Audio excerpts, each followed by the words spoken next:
So now we're going upstate New York, and it's Serena's turn to grace us with her presence. So Serena, how are you today? Oh, I'm fabulous. We just had about a foot and a half of snow. Mhm. So I'm pretty happy. I love snow. I can cross country ski from my back door. It's great. Oh, I'm glad to hear that. Yes. Uh, I have to ask you about those pieces that we've been exhibiting uh, from your studio in that video art. Are they from gourds? What are Right. gourds? Yes, they're dried gourds. Right. Mm-hmm. Yeah, they're dried gourds. They work a lot like wood, so they can be easily carved. They're quite resilient. Mm-hmm. Like I said, it works just like wood. Some of the gourds I grow myself. I started off growing them myself, and I still do every now and again. Grow them, dry them. A lot of the really bigger ones I have to get from warmer climates like California and Arizona because we have such a short growing season. I need, a really 9 month growing season to be able to get them that big. And my work is getting bigger and bigger. So I need the larger pieces. Yeah. So who quits their day job just to be a gourd artist? I don't know. But working with natural materials is something I just love to do. So that's what resonates. Okay, great. Sorry, Serena, just to step aside, but I see in the chat Craig has to leave. That was a while ago. He told us he had to leave in about 15 minutes, so that's okay. And Serena, I think that's amazing. And you say you get them from California. How is it like couriered to you? How do you transport a No, they gourd? just they throw them all in a box. They're very light, Yeah, so they get thrown in a huge box, and UPS delivers them. UPS And delivers it to the you. guy Okay. can't believe it because here's this huge box, and he can heft it with one hand because when they dry, they're quite light. They're just big. So Okay. Okay. they get And sent. But what's been happening is because the cost of shipping it costs me more to ship them than it does to actually pay for them. So that's why I'm working with trying to lengthen my season by starting them early in the house and then so trying to transplant them out. that's gourd work behind you there in the.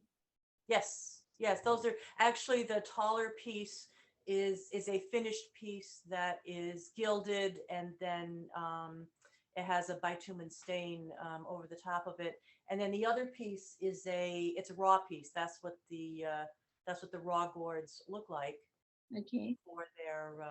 before they're even worked. There's a lot of mold and modeling and things on them that I can work with or cover up entirely if I want. Beautiful. I'm amazed at the technique and the quality of the work. It's just, Thank you. it's outstanding. Well, what's funny is I always wondered where that all came from. And it was not too long ago where I discovered that one of my great uncles, who was from Quebec, was a wood carver. And Quebec is known for their wood carvings.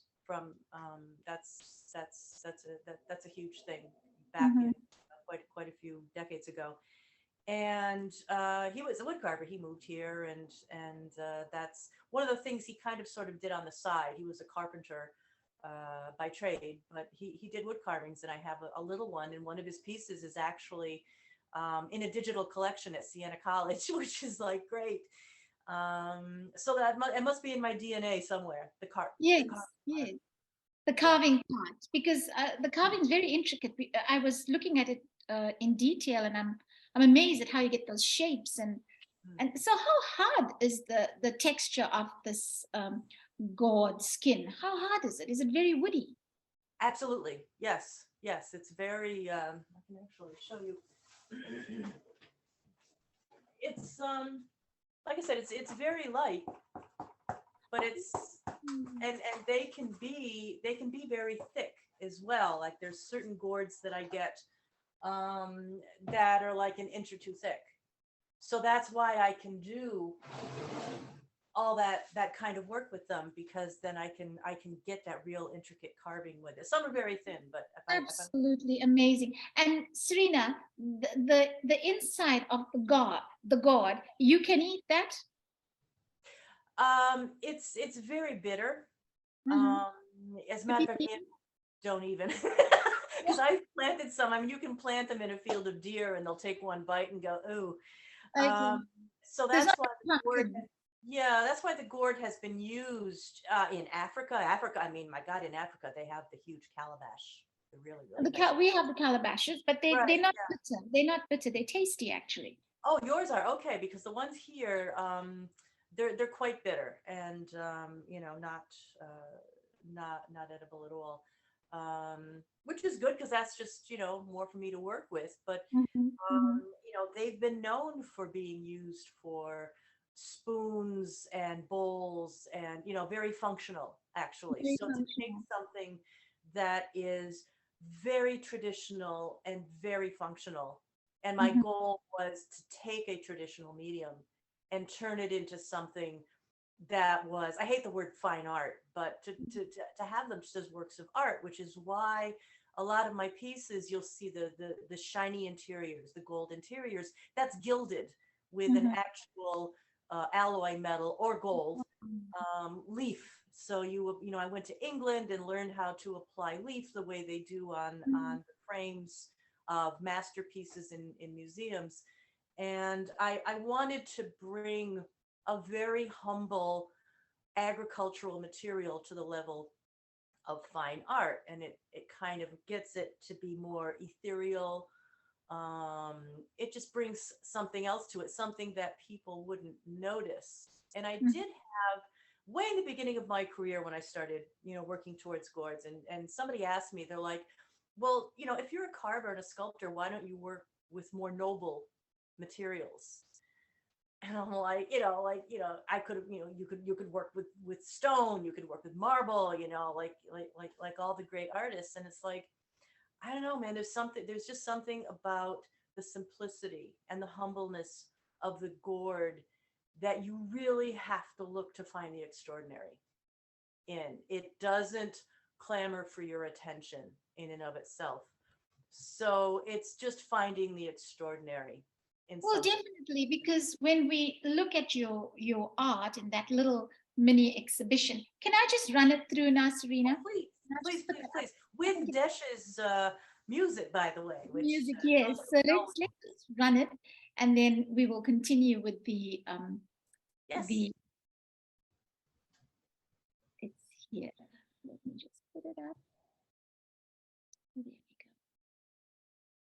Yes, so this is very interesting because are there many people in your region doing this kind of art? It's like knitting. It's a whole culture. Yeah, like if you look it up, there's gourd festivals and nationwide, worldwide. Actually, it's bigger than you would think. Oh, well, there we go. There we go. Let's appreciate it. It's so beautiful. I see these pieces in museums.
That was beautiful. Nice Wow. job, Michelle, and thank you for your music, Desh.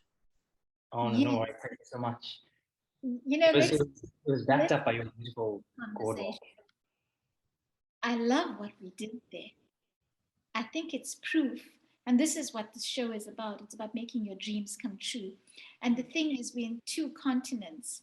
I mean, we in most households right now in South Africa, it's either dinner time or after dinner. So you're having breakfast, or you would have just had your breakfast. I saw Craig with his cup of tea there.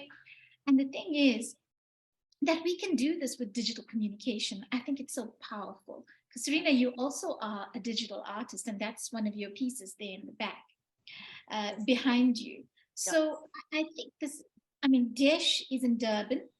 If I had to drive to Durban from where I am, because I'm broadcasting from the city of George, we also have a city called George, and it's in the Western Cape of South Africa. So we are 5 hours away from Cape Town if we had to drive. And if I took a flight, then it's about an hour and 40 minutes or something like that. And then it's an hour and 40 minutes to Durban, and to fly to Cape Town's 40 minutes. That's correct. To fly to Cape is about 40 minutes, 40 to 60 minutes. So the thing is, if we had to drive to where Desh is, it would take 15 hours from where I am. So that's really far, Desh. We've done the driving trip. It's very, very far. It's like a 2-hour flight from here, and it's really far to get to Durban. And look at this wonderful connect we have.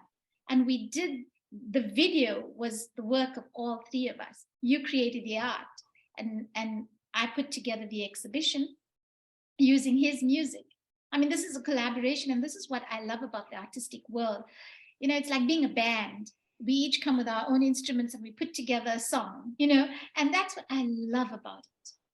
And Serena, I think that video has made such an impact on people. I shared it with so many museum professionals whom I know here in SA and in other parts of the world, and people are impressed with what they saw. They're impressed with your boardwork. And Desh, you gave life to the pieces with your music. the way it played out. The pieces are beautiful, but you just made it pop. And I'm just impressed. I think that was just so beautiful. And well done to you both. Thank you for creating beautiful art, and thank you for creating lovely music that can give the backdrop to something so beautiful. That synergy is just marvelous. And thank you for putting us together, because especially working as an artist, a visual artist, and Dash referred to that a little bit in his talk as well about, we work by ourselves. Musicians tend to work in groups, but artists, I'm here in a small little town in upstate New York, and I'm by myself, and all day long, me and the cats. So, it's nice to be able to, thank God for the pandemic in a way, because it brought out the whole Zoom culture. So we can reach out, and we can collaborate, and we can do some things together and then show it. And I'm also looking at ways to be able to different ways to be able to get my artwork out there. I mean, yes, I love, like you said earlier, being in person and having conversations and talking with people, but then also being able to do more things online and being able to have more virtual shows and those kinds of things, because, the gallery industry has changed quite a bit since COVID. So we're all finding different ways, and now artists are being very forward thinking about those things. So Yes, and it's about reaching out to each other, and Yes. and sharing our different art forms to produce something new. Yeah. And I think that's what I'm getting out of this particular show, that we've produced something new. And when we listened to Craig's music, it was so inspiring. It's so inspiring. We listen to Desh's music, it's inspiring. We look at your art, it's inspiring. And then we bring this together. This is actually an art project in a sense. Once we collect a number of these shows, who knows where this will go? And that I can have artists, visual and performing artists on the show, I think it's just my dream come true. That's my personal dream come true. So Serena, I I know you have been influenced by your dad as a child when you were growing up, uh, regarding how you what career path you would take and in the arts world. Um, Tell me about the photography, because you did say your father was a photographer and that influenced you, because you say you saw the pictures come to life in the dark room. Do you actually do analog photography? Do you use a dark room, or you gone digital like everybody else? Oh, I would probably like to get back into the dark room. I mean, I've never done it myself. I was always just an observer. I was too young, as a child, Yes. when I used to accompany my dad in the dark room. But I saw how he did things. And to be honest, at the time, I didn't realize he was an artist, because to make a living from photography, and this would be, in the 50s and 60s, he did weddings on the weekends, and he did, portraits, chauffeur's licenses, whatever he could. So he had the studio upstairs. And that's where it all came from. But he had a way of being in the world that was creative. He had a creative mind. I mean, he loved talking about how people thought, and he used to love to have conversations. We had the whole hippie movement that was going on in the 60s, and some would come to the house, and he'd have conversations with them and argue back and forth as the old father telling them, what are you doing? And so he really enjoyed that, and he used to always love to tinker, and he taught me how to build things. And we built a birdhouse together that lasted for like decades. And so he taught me how to, as soon as I could hold a hammer, he had me helping him, construct things out of nothing, out of whatever we could find. So and he just had a way of being. Like when we used to go to the beach, we wouldn't be at the regular picnic tables, with the little grills like everybody else. We would go up on this little knoll, and we would forage in the woods for branches to burn in a fire pit, and we would just do everything from scratch. And that was just a different way. And part of me wanted to be like everybody else, because I didn't see the way I was as an artist as something, because I was different. I was different than most of my peers, because most the artists are a small percentage of the population. So I just wanted to be like everybody else. You're a teenager. And so I was trying to be like everybody else on the outside, but I'd go into my room and create and make things and do strange stuff, and and do it kind of on the side. So it wasn't like I was like 39, I think, when I finally said, okay, I've really got to figure this out, because I can't. I was in a 9 to 5. I was in the travel industry, and I needed to just get back and jump in with both feet into the artistic world. And So so your sculpture studio is in upstate New York, right? it's in my house, yeah, because I moved back into the home. I mean, I had lived in Boston, I lived in New York, because I And left my is small this town. city of Whitehall, or the town and It's the a town. village? Is Yeah. this the place of your birth? Yes, absolutely. Yeah, I grew up here. I mean, it was a great little town to grow up in. It was, nobody locked their doors. We were free range kids. We could go and climb trees and climb mountains, and parents just like, yeah, just come home when it gets dark. They just let us do what we want. And so it was great, because creatively, we created our own games, we created our own way of being, and we just interacted with each other in a very intuitive way. So nothing was planned, and nothing was, we did what we wanted. So but you get older, and of course, being a really, really small rural town, there wasn't much here in the 70s for anybody to stay, especially if you wanted to go to college. So you go to college, most of us left and never came back, and I was gone for like 25 So years. let's talk about that. In your biography, you talk about the Great Resignation. Can you tell us about that and how it has influenced your purpose, destiny, and calling?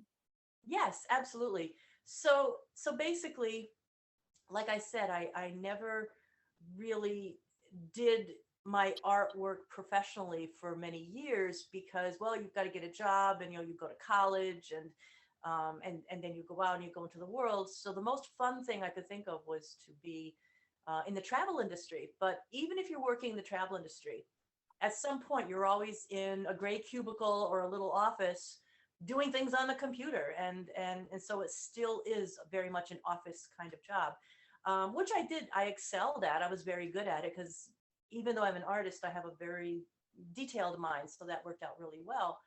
But there's something inside me that, the artistic side, the creative side, that I just kind of put to the side. No, no, no, that's for later, that's for something else.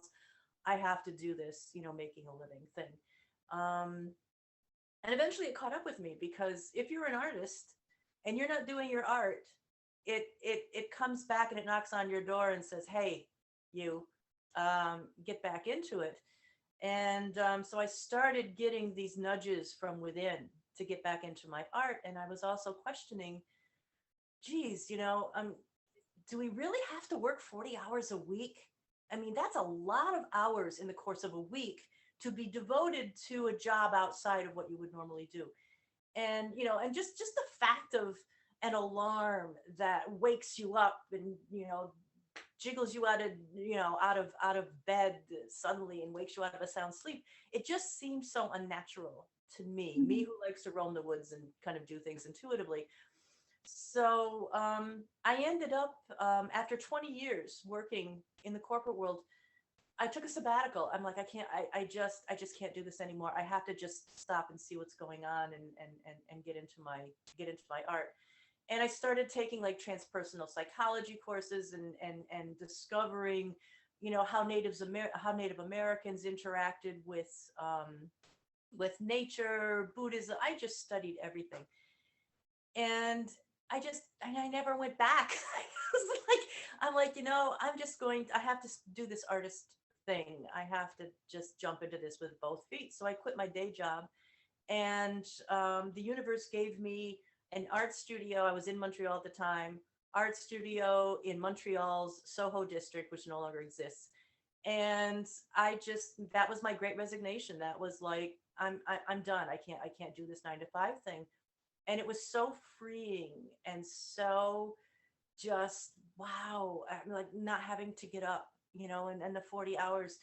And that doesn't mean that I don't work a lot of hours at what I do, but it's a more intuitive way of working. I was able to, it took me years just to get myself back after being so used to being a certain way, acting a certain way, having to dress a certain way. I mean, I had all the corporate suits, and we wore nylons in those days. It was, the high heels, the whole thing gone. I was like, I just get rid of them. And it was just such a return to myself.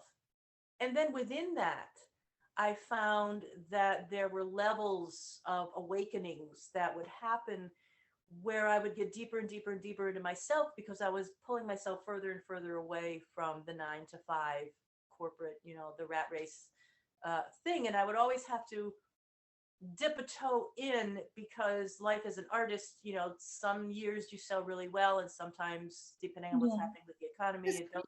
the So I was always dipping in and out.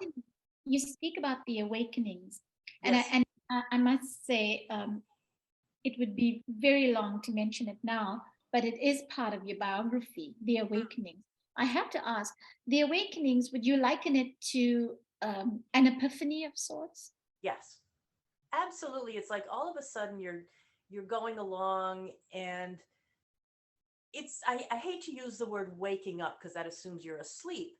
You're not necessarily asleep. You're just able to process things in a more real way, instead of just taking for granted the stuff that you learned, that you thought was the truth, or that you thought that was the way things were.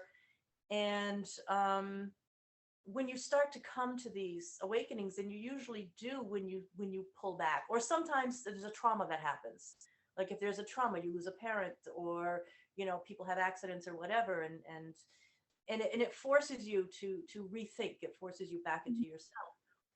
And that's when you can either just go back and say, go back to the way you were and that was it, or you can use it as an impetus to move you forward. And it's always helpful. It's always for a better thing.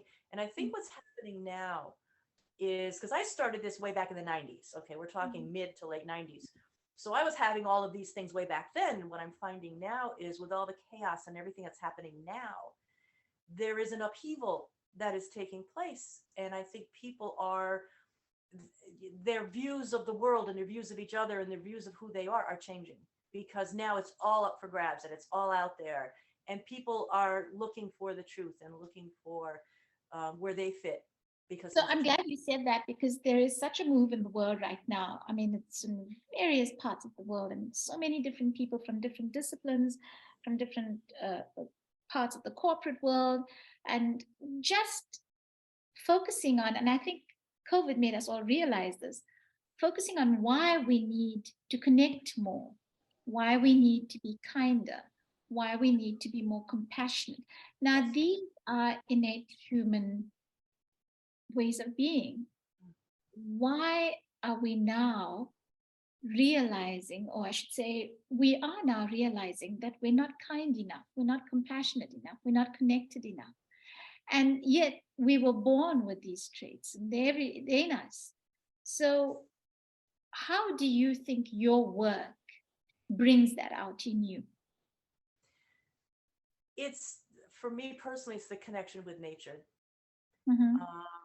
Because even though we're separate from nature, especially if you live in a city, we are not separate from nature. We have separated ourselves from nature. So when you do that, you're not looking at the seasons. You're not looking at, the wildlife, the animals, the plants.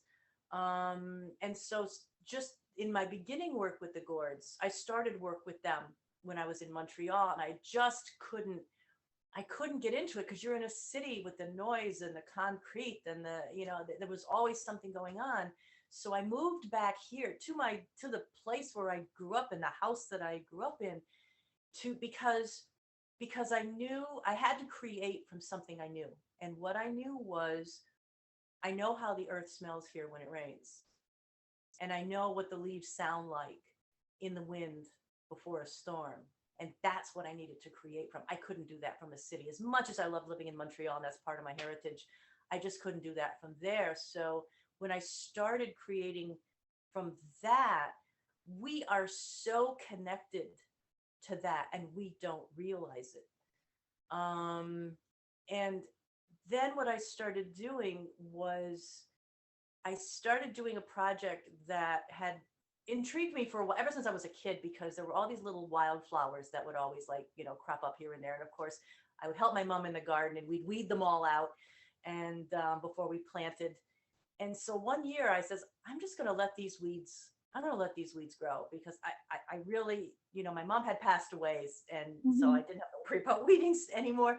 And I just let them grow, and they turned it. I just had a garden full of the most beautiful asters and brown-eyed Susans and fleabane and clover and all these fabulous, fabulous plants. So then, of course, being the artist, I'm like, well, let's see what else there is. So I just started letting patches of the yard grow. And the plants that were coming up, I started noting what they were and cataloging. I'm up to 50 plant species just in my yard in this small town of Whitehall, New York. So now what I'm going to do, now that I've done this over the past couple of years, I'm going to be creating artwork from each plant. Like, what is this plant?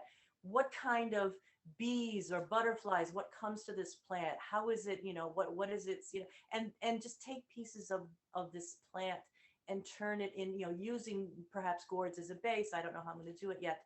And just start showing the background of these plants and who they are, because Wonderful. It's who we are at the same time. Just to let you know, the video of your work that we put together, I made a Facebook reel of it this morning. Actually, I did a reel of it. It just took portion of the video, not the whole thing. And I just checked the reel now. You've had 318 views from this. Wow. Wow. I Wow. have to tell you both that 318 views, your music and your art, your sculpture. So the thing about this type of connectivity, it has power. And how can we harness it? I think this is a good way to go, because 318 views, and then you've got all those other places that we've posted on. You've posted, I've posted, Desh has posted. So the thing is, I don't think we're living in a world that encourages solitude. We can break that. Right. Yeah. We can break that. We can do this. But it always comes down to, how do we treat each other through our music, through our art, visual art, through what Craig does. And we'll just, I know Craig's not here, but I can say this. This is a very nice thing to say about him. He is a very kind and a compassionate human being. Ever since I met him, I just honed in on that. It's just the way he treats people and the way he comes across, even through his work. And his music is very, you both probably get that feel when you hear his music. It's the kind of music that makes you happy, right? Yep. Even if he's singing about a bad relationship, it just makes you happy. And you want to go with it. And I think that's what art does. What's inside of you, it will manifest, because the artistic life is not just for the artist. No. Everyone's an artist. That's my understanding of the Absolutely. world. Every human being. Desh, your mom is an artist. She can sing. Your dad, he's an artist in his way because he loves his music. I've never seen him play a guitar, but he used to be around my brothers when we were all kids. And I'm sure he picked up a guitar at some stage and just strummed along with the others. Because in our house, we always had music, we had instruments going, and that's how it was. But what I'm trying to say here in this little gathering that we have is, people are trying unnatural ways of being to connect. It comes naturally to us. We're human beings. We're supposed to connect. And we're supposed to be kind and just good-natured and treat our neighbor with that nice attitude, if I may say it that way. And that's what I see even in your work, Serena, that you use this humble gourd, which you say we cannot eat. It's not tasty to eat, but look what you've done with it. You've turned it into something that people can appreciate, because there is a coach from Italy who comes on the show, and she speaks about, radical truth telling and clarity of mind. And the one show we spoke about PTSD and how to help people come out of this if they've experienced it in some way. And she's Italian, so she says she's not sure if this is because she's Italian or she just loves beautiful things. She said, just to look at a beautiful flower, for instance, just focus on it, just to focus, to have that complete focus and shut everything out in the world and just realize how beautiful that is. And my personal belief is that's how we should see each other as human beings. And that will take away the distrust, that will take away the hatred, that will take away all these things that we are seeing in the world today that makes people behave in a way that we aren't supposed to be. We're not supposed to be that way. And that is why I love your art. We put it out there, look, 318 views. Your art as well, Desh. 308, you're drawing people in. And you both spoke about working in solitude. That is the artist's life. We never work in, very early in my artistic journey, I worked with a group of women in a warehouse. Not even work, it was us wanting to be together. It was more a social thing. We'd get together, about 100 of us, and paint in this warehouse. We just paint oil and canvas. That was a fun thing to do. But it was great. We had teas together. We had parties. It was the social life. It was what we all had, that common interest. And we just explored it through art. And, we wanted to gather, and that's how we gathered. And human beings have this need to want that. And your work is drawing the people in. So, Serena, what does that tell you right now? Where are you right now, now that you heard 318 people have just viewed your work? Now, if you had shown in a gallery, would you have had that kind of viewing? Well, that's the thing. The in-person traffic to galleries has gone down. Of course, a lot of galleries now have online capabilities as well, so that's kind of hard to tell because now they have that virtual thing going on as well. But yes, virtually, it's nice to be able to get that many views and that many people that can see work that 300 and some odd people aren't going to come to Whitehall, New York, all at But once. they just did. They just came to Whitehall by looking at that video. And this is the power of digital communication. And that's what I'm advocating. Yeah, Digital communication is powerful if we use it in that meaningful way. I mean, right. you're telling me how much this is done in solitude, but look at these people who now know who you are and in Right. this place called Whitehall. And I've been researching Whitehall. I think it's a very interesting place, and it is some place I would want to visit on my next trip to New York. So can you talk more about Whitehall? Just tell Desh and I what really goes on here, what festivals you have, what attracts people to your town. Well, Whitehall, Whitehall was a great place to grow up as a kid, and ask anybody who came from here, because back in the 60s, 50s and 60s, nobody locked their doors. Kids, there was a ton of it. We were all, it was a boomer, in my era, so there were tons and tons of kids, and we played in the streets, and it was a very safe environment. Very small town. Only at the time there was not even 5,000 people in town. And it's a beautiful town because it's in a valley at the foot of the Adirondack Mountains. So we've got mountains all around us. We've got a canal at the edge of Lake Champlain, which is a major lake, goes all the way down the Hudson River to New York. So you could actually go from New York to Montreal by boat if you wanted to, which is something I want to do.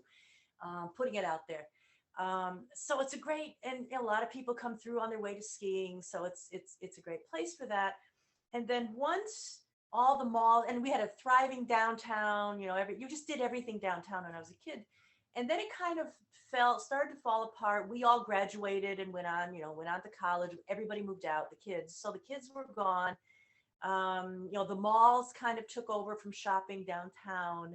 So the downtown area just kind of became pretty much a ghost town, and people moved out. And then next thing you know, you've got mostly, older people, senior citizens, and not so many kids anymore. And for a long, long, long time, it was struggling. And I'm seeing it starting to come, because it's a beautiful town. I mean, it's stunningly beautiful. And I'm seeing it starting to come back because there's new people moving in. Some of us have moved back, and we swore we never would, but we're like, yeah, this is a great place when you to come back to.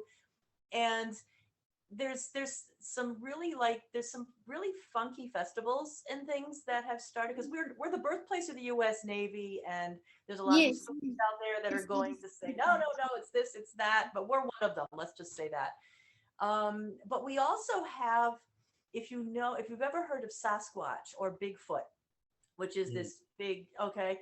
Well, apparently there have been quite a few sightings in Whitehall, and we're quite known for that. So we have developed a festival around that. So you have to come out for the Sasquatch Festival in September. It is absolutely crazy. I mean, there's been movies made in Whitehall about it. So you have to come for that. It's a lot of fun. Artists get together. You talk about movies. Let's talk about your filmmaking, that part of it. Yes. Let's talk about that. So I have worked with other filmmakers, crew, small indie films, both on both sides of the camera, basically. And just one day, just watching, Anthony Bourdain in particular, about what he was doing for travel and what he was doing for places. And I'm thinking, geez, that would be really great if somebody did that for the art world, like to get inside the art world and show what it's really like, not just, what people see on the high end, but what regular artists go through every day. Mm-hmm. And I'm like, well, maybe I could do that. Why not? Right. Because I knew enough people. So I created a team, filmmakers, camera people, editors, and built a team. And we started filming one of the artists that I knew, who's also a fly fisherman. And the point is to get into what goes on behind the studio door that people don't get to see. Oh, that's amazing. Because I think people, it would be good just to be able to share that. And it's really hard. I mean, it's hard to get inside the mind of an artist, but I'm hoping that visually, I've gone through 3 iterations already of the rough cut.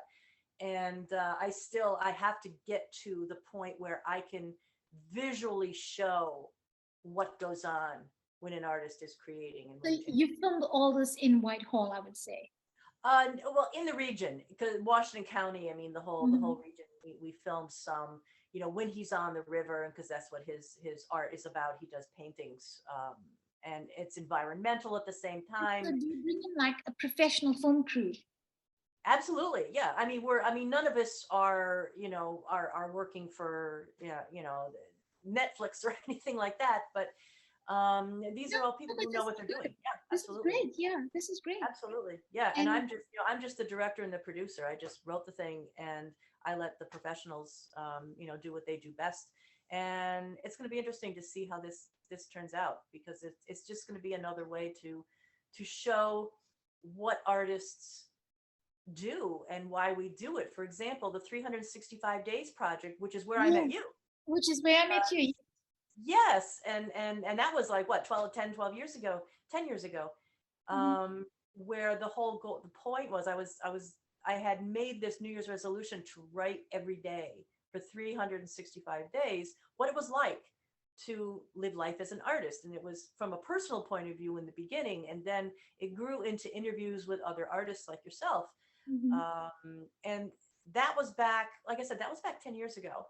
And back then I had been reading a lot of books, and, all these awakenings that I was having, and realizing that I just sensed that there was going to be some upheaval coming. I didn't know how soon or how late, and that it was the artist's mind that was going to become important. How artists think creatively, how we are able to work from home, and how we are able to make it work, and how we're able to do things on our own, and connect the way we connect, and work the way we work. And so I wanted to put that out there, and I did 365 interviews. That's brilliant. So let's talk about monetizing creativity. I know most artists don't want to hear this because well, the whole starving artist thing, somehow it makes the work more appealing if they know that the art is starved, but that doesn't work. Art itself, just the equipment or the mediums we use are expensive. So to live, one needs to monetize one's creativity. And how are you marketing your work? Well, I've run the whole gamut. Like when I was in Montreal, I did some museum or some gallery shows. I've had a gallery in this region as well. And that keeps changing because the economy keeps changing, the way we sell, with the advent of the internet. Like before, when I started, there was no internet. There was no, like, if you wanted to have an article in a local newspaper, you had to contact that local newspaper, and you'd get one article every couple of years, and that was it. So you didn't have this daily ability to be able to put things out like on social media. I put my work out all the time. I've got an Instagram account. I've got Facebook. I tell all my stories on Facebook. I put all my artwork on Instagram, and I put my random thoughts and mostly garden stuff on Twitter. And you can see all the 3 different aspects of my thing. And what's really powerful about that is you can tell people the basis behind what you're doing, so they can get to know you as the artist, and what you're doing and why you're doing it. And so I think people are more open to appreciating art because there's much more of a dialogue around what we're doing. It's not something that you put into a museum and you put it under glass and, there you go. It's something that And people have you tried donating your work to causes you know, so that because your work is so beautiful, it like at benefit dinners and that kind of thing, I would think you would fetch very high prices for those pieces. I do work sometimes, and I work within I work within a framework of sharing the profits, because um, it is important for the artist to be reimbursed as well. Very Um, important. That is why I asked that question, because a lot of yeah, people, I mean, Desh is going to university. I know now your dad and mom are paying for the university, Desh, but the day is going to come where you're going to be paying for your own studying if you do it further on in life, or just to live, to live and to pay your bills. You know, I think that's an important part of the art journey that we have to focus on these days. Monetizing the creativity it's extremely important just to make a living. it is, but there's also it's kind of a double-edged sword in a Mhm. way, because it's really easy to kind of fall into the trap of you're creating something. Is this going to sell? And if you're creating from the point in your Yeah. head of is this going to sell, Mhm. then you're taking away explorations that you might have made otherwise. It's like when I create, I don't think about that at all. I'm just like, I'm just going to create what I need to create, Yes, and Yeah. that I let the chips can fall where they may. And that doesn't yes. mean that the work's going to sell. And Mhm. it could mean that the work It sells. doesn't always The work sell. will have integrity, and that's what's Mhm. important to me. Yes. Yeah. It doesn't always sell. And the thing is, I know Doesn't. artists suffer from, I know a lot of depressed artists, they produce beautiful work. I mean, if I look at it, uh, I think it's worth thousands. And someone would, you know, buy the piece for a pittance. And it's callous in a sense because most of these artists are suffering. And do you think artists are underrepresented financially in the world? it's it's really hard because artists, there's no rules for how much to charge for your artwork. Mhm. So you have artists that, perhaps they don't need to make money. They have money either through a spouse or whatever, so they can afford to sell their work for very little, Mhm. which for somebody who is working uniquely from their art, it's really hard to compete with somebody who's selling their work for like, $100 when it Well, should I'm be going looking at up. your work, just looking at your work, and with, I'm not saying I have all the knowledge in the world, but with what I know, your work looks like it's worth thousands per piece. The big pieces are, yes. Yeah, Yeah. they will look like they're worth thousands per piece, and Yeah. for me, that would be the fair way to go. I wouldn't even uh, put a price to it under 1,000 because aside from the work that it takes, it's exquisite art, you know. And Well, I'm sure you don't make a number of pieces. They're each unique, right? absolutely. And there's also, historically, it's 20 years of of exploring Mm-hmm. certain things. For example, a lot of my earlier work, right up until maybe about a year ago, has been mostly a general treatment of the natural world. So it would be earth, it would be elements of fire, elements of water, rivers, whatever. So they were based on general terms and general, the elements. And now, because here I am in my hometown, and there's just such strong roots, and I'm doing this eco garden project with learning what the plants do, and then I'll be creating from those plants.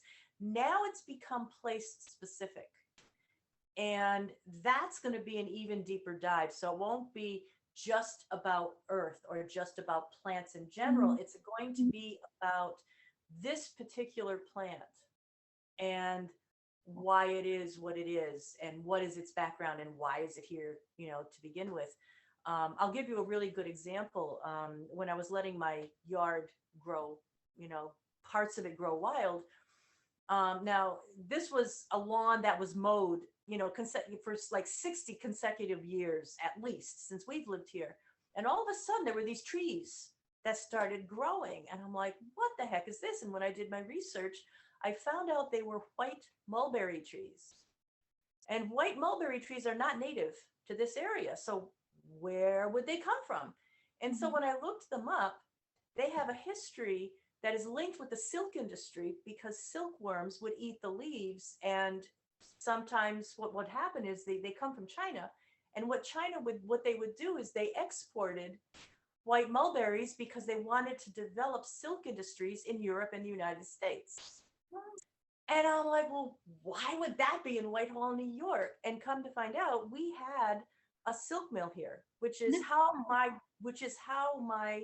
Mm. relatives came here from Quebec because they came to work in the silk mill. So here you got this this link from this plant that's growing in my backyard, plus the land that I'm living on used to be owned by the silk mill.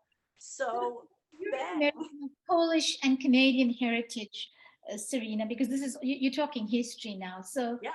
so your family has an ancestry of immigrants.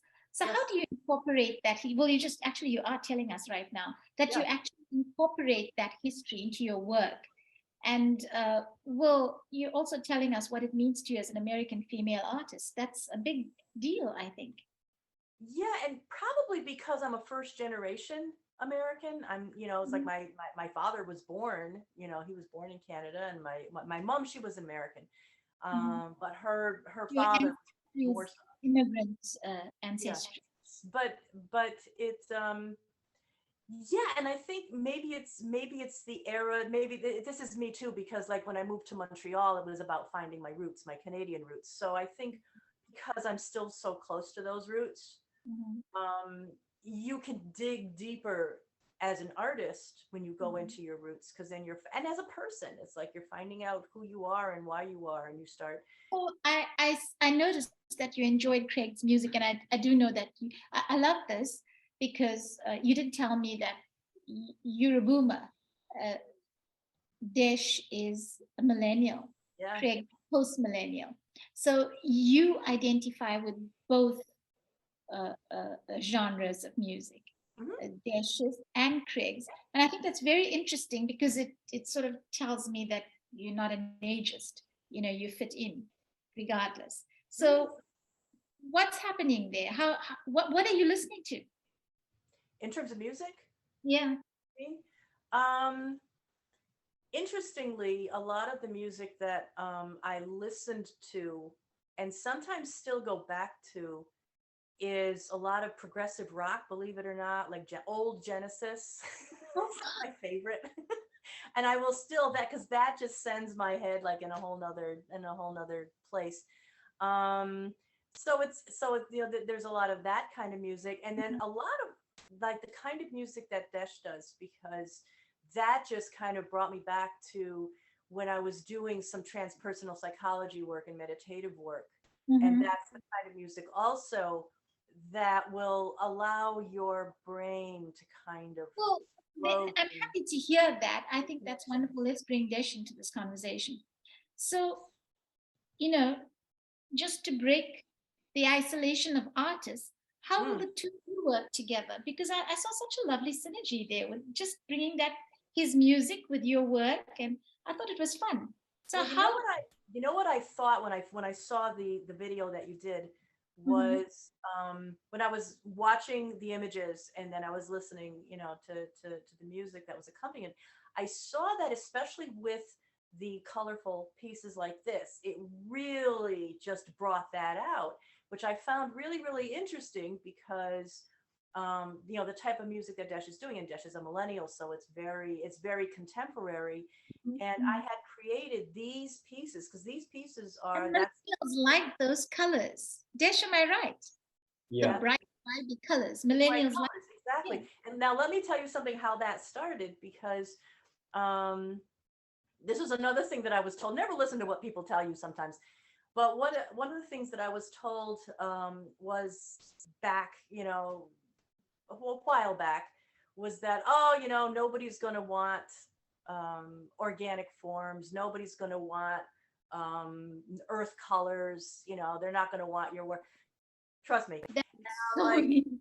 well, I'm not gonna, they want, and what I was told was they want straight line. Now, this was when millennials were first starting to come in. They're like, well, the new generation coming up, they want straight lines and bright colors.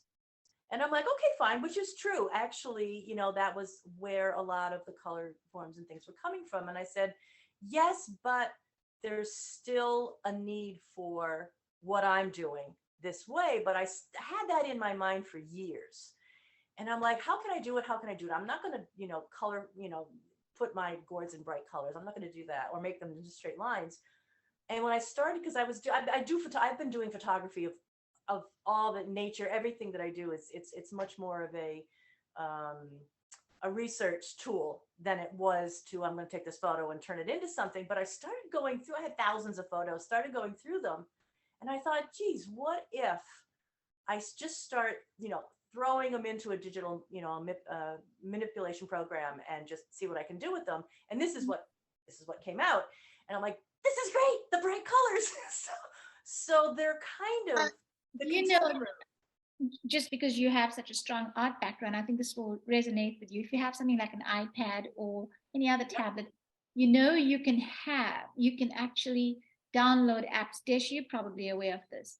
You have all your paints, your charcoal, you have everything. So you can actually create from scratch. I find myself doing, well, that's how I became a digital artist, because I started exploring with these different ways. Amazing. You can basically every tool you use traditionally, you now have digitally. And I think that's fun. It really is fun to work with, because you can be you can be flying somewhere and you can create a piece of art, Oh, absolutely. I have one of my friends who she became allergic to, because she was doing printing and painting with oils, and she became allergic to all of that as she got older. And so she's like, okay, I'm just going to start doing it on my iPad. I mean, digitally. It's another exploration. And so that's why it was really cool to see how Desh's music brought it up. He's that generation, and it just goes really well with that. So we'll be talking, Desh, maybe a little later. Down the road. I think you both will do the connect. And absolutely. I think, because I also, I was very impressed with the quality of his music. I want to hear the other bits, the rap and whatever else you're doing, some of your guitar music as well. And I think it's interesting that you said you like Billy Joel, because I also like Billy Joel. I love Billy Joel. Oh, gosh, yeah. Music is so Billy Joel. A lot of it is so Billy Joel. And well, it's good to know, because I think music brings people together as well.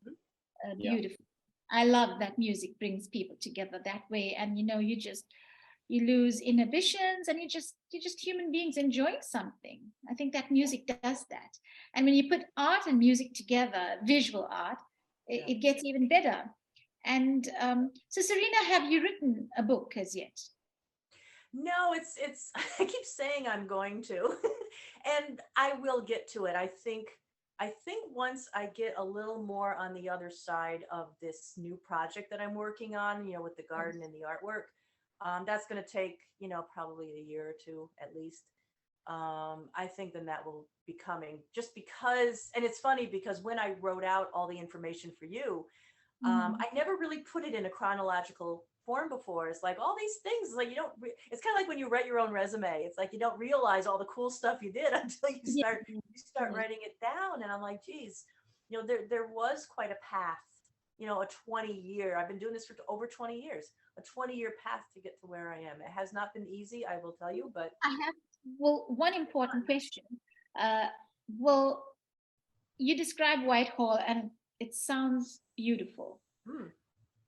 Do you see your art as an integral part of the town/village to bring in tourism? I mean, you come from that world. How can you work both, like an art tourism kind of thing? Absolutely, because actually the industry that I worked in was the travel and tourism industry, so I know how to do that. Number one, and yes, the house that I now have inherited since my mom passed. The first thing I did was, I'm like, I don't need a living room. I don't need a dining room. The living room where I am right now, this is my studio, and the dining room is going to be a gallery, and I've got the gardens all around. And the point is to bring people up here.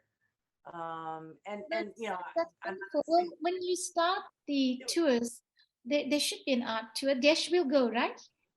Yes, yeah. We'll do a family trip, right? come visit. But Serena, dream. This is the dream show. Dream it. Dream yep. it. Oh, it's Mm. absolutely. And then here's the thing about It's dreams. not impossible. And we'll, however, we can help from here because we're all connected digitally. And Yeah. if we can do it for you, Yeah. share it on Facebook, whatever we can do as a team. I've been encouraging Desh to get onto Facebook because it's just such a beautiful way. You saw your video, how many people it's Yeah. reached. It's Yeah. it's probably going to hit 1,000 plus by tomorrow because all the reels I put in hit like 2,000 and it goes up. So let's see where this goes. And my encouragement to both of you is, look, I know it is the isolated life, but go out there and make it happen for yourself. You can dream it, you can do it. And this is good, Absolutely. honest. It's pure work. You know, it's righteous. This is righteous work. You're putting your heart and your Absolutely. soul to it. You're not doing something that's hurting people, that's hurting the environment. You can care for the environment through your work. And Yes. that's why I'll encourage you both, find organizations, turn your art into cause related art. That's my big thing. That's how my journey and my path went into that cause related. I gave more than I earned. That was okay because it keeps coming back. And then you just keep giving. And that's the journey. And it's powerful in the sense that it also connects you with other people, Yes. beautiful people in this world, and it just grows because it hurts me deeply when I see artists hurting Mm. because that's the art journey and people just seem to think no, that is the artist's journey. It's not necessarily so. We have such a diverse world, we can reach each other. You know, Craig studied psychology, and Serena, you have a number of courses you've studied through your journey that are not art related that you can bring into the art world, incorporate it with art, and who knows what will come out of it. And like yourself, Desh, I think this was you being such a young person. For you, this was a learning curve in that, hey, I'm not just creating art, music in my studio alone, and my tuition is online. Now there's a whole world that heard it. And literally, so you've been heard from Texas to New York and who knows where else, and many places in South Africa as well. So we're using the right tools, I think, and we're all gone digital. Serena, you've also gone digital. Look at that piece out there, and who knows what else you're doing. So my encouragement to you both, and to Craig if he was still on the show, I'm sure he's going to hear it eventually. Don't stop doing what you're doing. It's great work. It's touched my heart, and there are many people who feel the same way as I do. And just keep touching the world with your beautiful sculpture and you with your beautiful sounds, because to see and to hear, I mean, we are so blessed that we can. And we're appreciating all these beautiful pieces of music and beautiful works of art. And what it does for us is that it just makes us better human beings. And if we can do this to promote humanity in its purest form, then I'm all for it. I'll vote for it too. You know, we can do life this way. And I think artists have power. They're now honing in heavily on creativity to change the world. Yes. Yeah. In government and in so many other forms of business as well. They know that the creative world, we think out of the box. Who would ever think of making such beautiful art pieces out of gourds? I know you say there's a movement, but for me it was, wow, look what she's done with it. You know, you brought your gold leaf into it. You've done your sculpture so beautifully. You presented to the world a gift. You presented a gift. So the final question, Serena, is the same that I asked the other two guests. Nelson Mandela said that a winner is a dreamer who never gives up. Do you agree with this quote by the great Nelson Mandela? And if so, why? Yes. Wow. Yes, because here's the thing about dreams. I think that Nelson Mandela had a dream, but he also had a very, very strong sense of purpose and passion. So it wasn't just this dream, gee, I wish, it was rooted in something really deep, and it wasn't about himself. It was about something bigger than him, because he probably, I mean, I don't know what was going on through his head, but I'm sure that he would not have been able to endure what he endured if it was just, a wish, just, for himself. He was thinking bigger. He was thinking humanity. He was thinking, something bigger and better.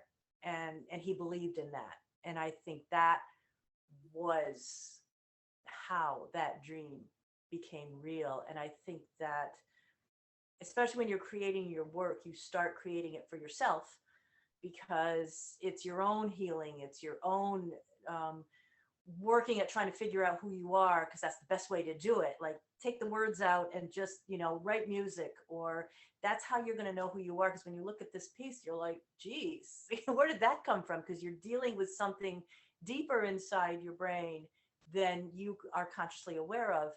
But when you can transcend, you take all those tools and then you transcend all that, and then you bring it out into the world, and you're like, okay, because that was the most recent thing. It's like, what am I going to do with this? You're creating art, you're creating music. What are you going to do with it? Seriously. And is it good? I mean, you don't need to go out and save the world with it, but save your corner of the world, save your neighbor, Mhm.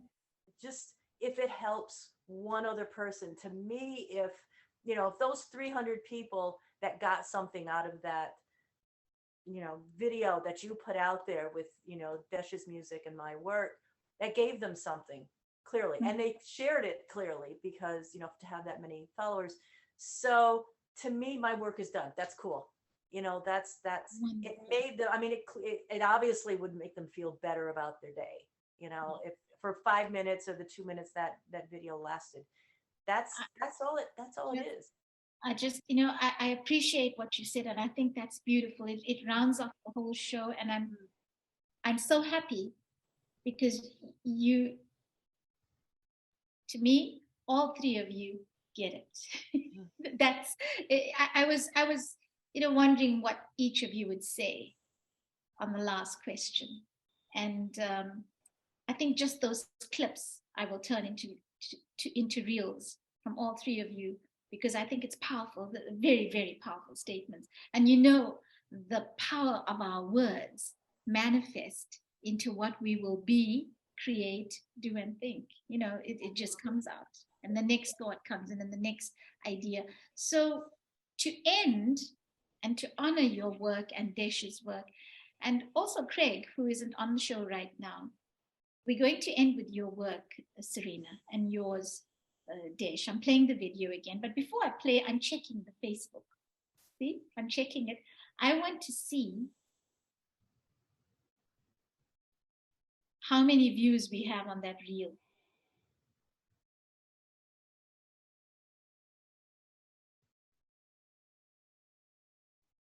$329. So while we were speaking, more came in. So that's 329 views. And I think that's powerful. And that's just on Reels, because I don't know I'm not sure how many views we have on the other pages and wherever we've shared. This is just on Reels, 329. So I'm sure this encourages you both, especially since you both work in solitude. I work a lot in solitude as well. But when you get out there and you meet people and you do things, and it's different when you're showing your work compared to when you're creating it. Yep. Yeah. It's different. It's very different. And sometimes I think as artists, we love our solitude too much. We love those quiet times. We need to get out there. And that's what this is about. Yeah. Because we do our purpose this way, we share. And it was such a beautiful show today. I loved what each of you had to say. It encouraged me, and I'm sure it's encouraging a lot of people who are watching. And so let's end with that beautiful video, which I want to show again. And you two can just have a chat. Go ahead, chat while I get myself off. I'm going to get myself off video. You two stay on video and just have your little chat while I get that video going.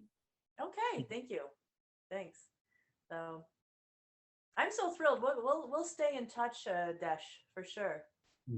After this, Yeah. I want to hear more of your work. Send me some more of links to your work. I'd like to hear more.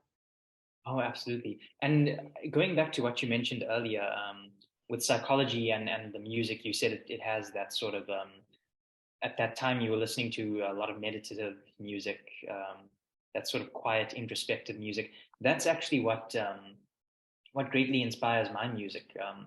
Because around 2020, when the pandemic hit, I started listening to a lot of ambient music. Yep.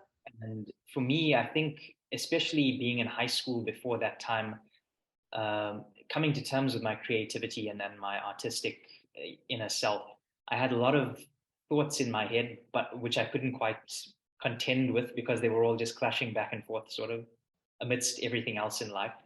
So when I think when I discovered that music, it was it was a big moment because it acted as a sort of canvas, which my thoughts could just be displayed on, and I was observing them from an outside perspective and sort of witnessing everything that was inside me come to light. So that definitely inspires me. That's why I'm currently making the music that I'm making. So yeah, Oh, it's powerful. it's all neurological. I love it for Oh, that. fabulous. Because Thank it's you both powerful. so Yeah. much. This is beautiful, and so much has come out of it. And we will do this again. We will do this again. I'm thinking of maybe we can exhibit again the way we did. It's a very informal exhibition, but we've reached how many people with just a few seconds, actually, because those reels don't go over 20 seconds or something. So we've reached over 300 people. I think this is beautiful. So let's keep this going. And Serena, keep doing good work. You're doing great work in this world. Thank you. Yeah. And if you ever feel that it's getting a bit too quiet on your end, we're on WhatsApp now.